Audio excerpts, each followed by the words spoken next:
السلام عليكم ورحمة الله وبركاته. ازيكم عاملين ايه؟ يا رب تكونوا بخير ان شاء الله. في البداية وزي ما احنا متعودين دايما بنحب نبدأ كلامنا بذكر النبي عليه الصلاة والسلام. اللهم صل وسلم وبارك عليك يا حبيبي يا رسول الله، عليه افضل الصلاة والسلام. النهاردة كده هنعمل مع بعض طريقة عمل الكيكة التايجر اللي هي نص ابيض ونص شوكولاتة. لزوم الشتاء طبعا ولزوم السهر بالليل والجوع، فهنعملها كده مع بعض واحدة واحدة. ما تنسونيش في اللايك والشير والسبسكرايب عشان يوصلكم مني كل جديد. فأول حاجة هنعملها هنكون مجهزين بولة وفيها منخل. هنجيب كده عندنا، أنا هعمل بالكوبايات المعيارية ديت. عندي هنا ده أكبر مكيال أو معيار اللي هو 250 ملي. هحط كده منه كوبايتين ونص من الدقيق ده. انا اول واحدة دي كانت مليانة قوي، هحاول بقى اقلل التانيين كده. تمام، دي تاني واحدة، وده كده النص اهو.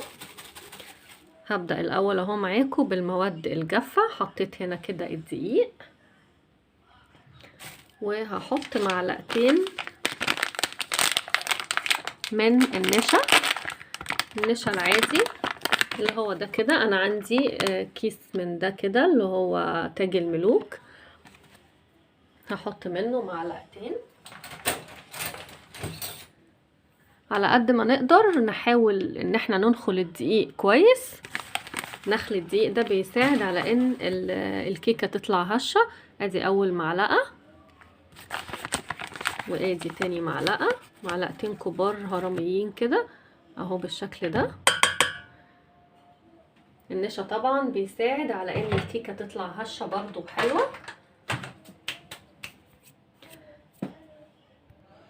وهنضيف معلقة كبيرة من البيكنج باودر اهو. ما نكترش بيكنج باودر. في ناس يعني بتقول ايه نحط بيكنج باودر كتير علشان الكيكة تطلع هشة اكتر. لا، دي طبعا معلومة غلط جدا. البيكنج باودر لما بيكتر معاكي بيخلي الكيكة تشقق منك، ده غير ان هو بيخلي لونها كمان يغمق معاكي. اهم حاجة عندنا البيكنج باودر تكون مدة صلاحيته قريبة، ما تكونش بعيدة، علشان خاطر يطلع معانا كويس والنتيجة تبقى كويسة. هنا يعني هقول لكم المقادير تاني: كوبايتين ونص من الدقيق، معلقتين كبار من النشا، معلقة كبيرة من البيكنج باودر. هحط ذرة ملح كده صغيرة، شعرة كده صغيرة ما بين ايديكي بالشكل ده كده. وهنخل المكونات دي كويس. تمام، اهم حاجة تنخلي الدقيق. لو عرفتي كمان تنخليه مرة واتنين وتلاتة مفيش مشكلة خالص. كل ما نخلتيه كل ما كانت الكيكة بقت هشة اكتر. هنخله وارجع لكم تاني. هنا كده اهو انا كنت نخلت الدقيق مع البيكنج باودر مع ذرة الملح مع معلقتين النشا. دي كده المواد الجافة عملناها جهزناها وهنركنها على جنب. هنيجي بقى للمواد السائلة وهو البيض. اهم حاجة البيض يكون بدرجة حرارة الغرفة. تمام، يعني نكون مطلعينه من التلاجة قبلها بساعة تقريبا. هنضيف البيض 3 بيضات. بسم الله. ادي كده اول بيضايه،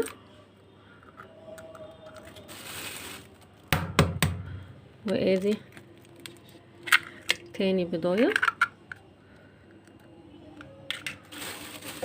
والتالتة اهي. هكرر عليكي تاني، اهم حاجة البيض يكون بدرجة حرارة الغرفة.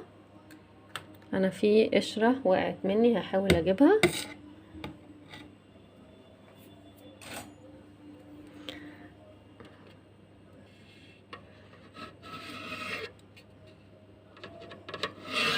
اهو طلعتها كده بالشكل ده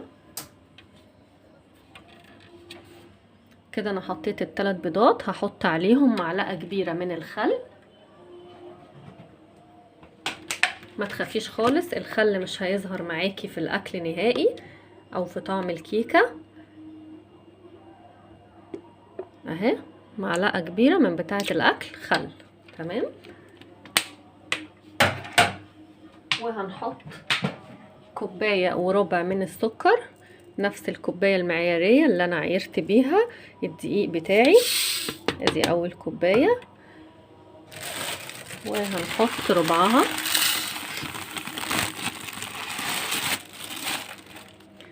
كده، وهنحط ورقة من الفانيليا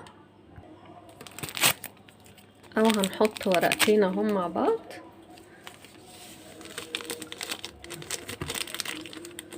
بالشكل ده كده. وهنضرب الخليط ده في الخلاط لمدة 3 دقايق مع بعض. هنقول تاني: 3 بيضات، معلقة كبيرة من الخل، 2 فانيليا، كوباية وربع من السكر، وهنضربهم لمدة 3 دقايق. ما تخافيش على الخلاط، مش هيتحرق يا فوزية، يعني اضربي دقيقة وافصلي، دقيقة وافصلي لحد ما تلاقي القوام بتاعك بقى لونه ابيض كده وحلو، وهرجع اقولك هتعملي ايه تاني. هنا كده انا كنت اهو ضربت الخليط بتاعي في الخلاط ضربة كويسة قوي. تمام. هنضيف بقى ليه دلوقتي كده كوباية من الحليب، نفس برضو الكوباية اللي انا عيرت بيها الدقيق وعيرت بيها السكر هي اللي هعير بيها الحليب اهو. وكوباية الا ربع من الزيت اهو. انا ما حطيتش الكوباية الا ربع زيت عشان انا عايزة اضيف سمنة. تمام. هضيف كده معلقة كبيرة من السمنة اهو. ضفت كده حبة الزيت ومعلقتين السمنة، هضربهم برضو ضربة كويسة في الخلاط وارجع لكم تاني. هنا اهو انا كنت ضربت كده المكونات كلها السايلة عندي، هقولها تاني، وهي عبارة عن 3 بيضات، كوباية وربع من السكر، ورقتين فانيليا، معلقة كبيرة من الخل. هنضربهم الاول ضرب كويس كده لمدة 3-4 دقايق، وبعد كده هنضيف كوباية من الحليب الدافي وكوباية الا ربع زيت، بس انا حطيت حوالي نص كوباية وكملتها سمنة. تمام. هنضيف بقى هنا كده المكونات دي على الدقيق او الخليط ده على الدقيق بالشكل ده، وهنخلطه كويس. هخلطه كويس وارجع لكم تاني. هنا كده اهو انا كنت خلطت الخليط كويس قوي زي ما انتم شايفينه بالقوام ده كده، مش عايزاه ولا اخف ولا اتقل من كده. تمام. عندي بقى هنا بولة تانية كده هقسم فيها الخليط على قد ما اقدر كده، اقسمه لجزئين متساويين اهو، عشان هيبقى عندي نص شوكولاتة والنص التاني فانيليا. تمام. هحاول كده انزله هنا اهو اهو بالشكل ده كده. انا كده قسمت الخليط على قد ما اقدر، سويت ايديا. هجيب بقى هنا كده معلقتين من الكاكاو الخام، هنخلهم طبعا لان احنا عارفين ان الكاكاو الخام في بعض الاوقات بيكون في بعض التكتلات كده، علشان اتفادى التكتلات ديت بنخلها كده كويس اهي. شايفين التكتلات دي؟ بحاول كده، معلش احاول كده اعملها بالمعلقه، انزلها كده بالمعلقه اهي. المرحله دي مهمه قوي، ما تجيبيش الكاكاو كده تحطيه مباشره للكيك بتاعك، لا لازم تنخليه كده كويس بالشكل ده. وهرجع برضو اضرب الخليط ده مع بعضه.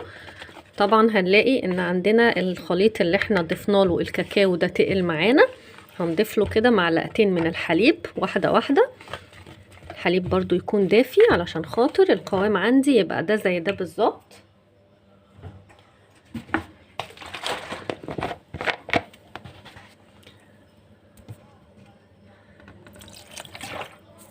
بالشكل ده كده. وهخلط كويس، هخلطه كويس وارجع لكم تاني. انا مش عايزه اطول عليكم وقت الفيديو كده اهو. انا كنت جهزت الخليط الشوكولاته بتاعي اهو اللي هو ضفت عليه الكاكاو. هاجي هنا بقى عندي صينيه حاطه لها كده معلقه من السمنه وحاطه لها رشه دقيق. هاجي بقى كده الخليطين هيبقوا معايا، واحد في الايد دي واحد في الايد دي، وهضيف الاول حبه من الابيض. احاول بقى ايه اوزن ايدي كده بالظبط علشان خاطر ايه تبقى الدنيا مظبوطه معايا